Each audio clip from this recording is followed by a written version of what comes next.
Mana hurmatli jamoat, Qizilkadan yoshlari pampers olib kelibdir. Elga yordam nima qilibdir?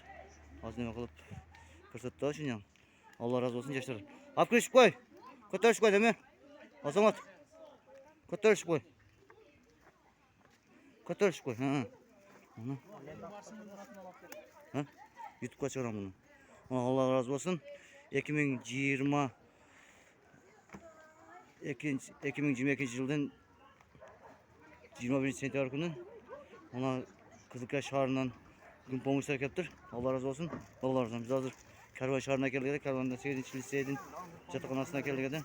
Hazır ne bakılıp akırışlar. Allah razı olsun. Onlardan tapmanına bereket versin.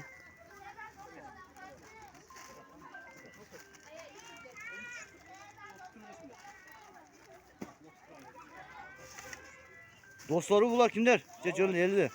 Taksır. Alo. Yerlice dostları bu. Alo.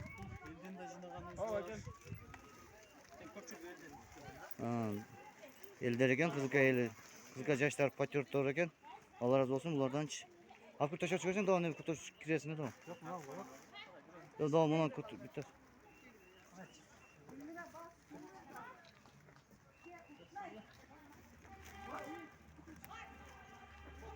O bitti kaptı geçerken. Ne yapılır bu olmadı.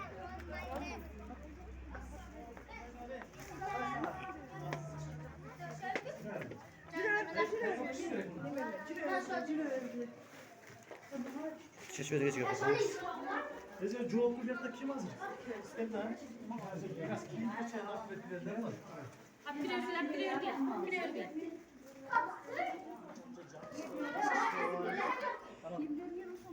Devletmeyi bunlar ben yaşlılara konfes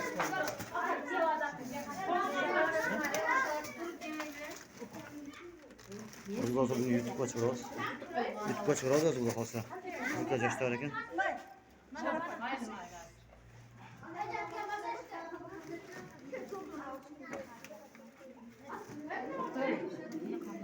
Hiç basmıyor ki taza Cumhurbaşkanı giyindirdi.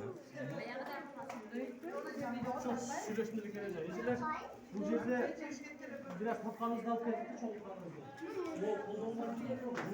Ötü değil kızlar ha. Afiyet olsun.